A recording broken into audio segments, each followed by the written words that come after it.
Hello, welcome to another video tutorial of WordPress.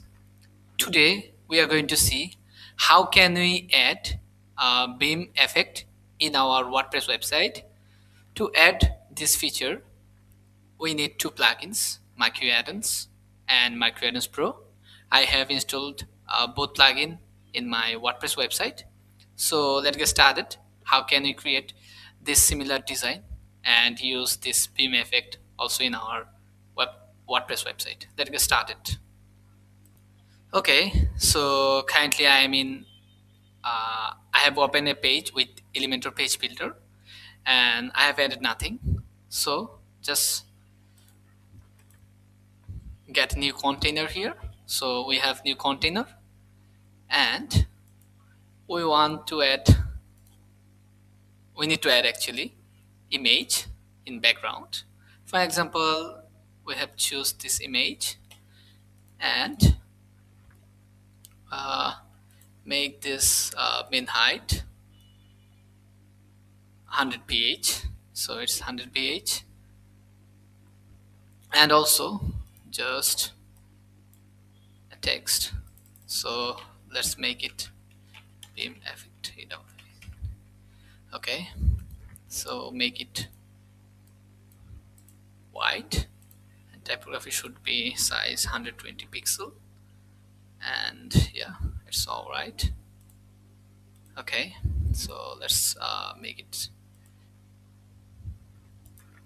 okay, make it center text. Okay, so it's center now, and our background image, it should be no repeat, and display size should be cover. So we are done with our cover image or banner. So let's see how can we add beam effect. So I repeat again, we need two plugins, Marquee Addons and Marquee Addons Pro. When you install both plugins, in style options in container, we can see, you can see here MA background, and just by default background effects selected uh, default. So make it beam, and if I publish that, we can see that here. So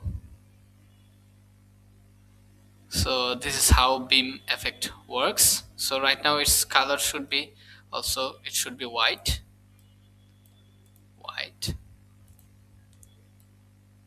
Okay, it should be white, and make it publish again. So this is how beam effects looks like, and how we can add this effect to our banner image. And there is also style direction should be left to right or right to left, and we can also increase size of beams and how many beams will appear. So we can also increase or decrease this value. Speed, we can increase or decrease its speed. So this is how actually beam effects works for Elementor for WordPress using Marquee add-on plugins. Thanks for watching.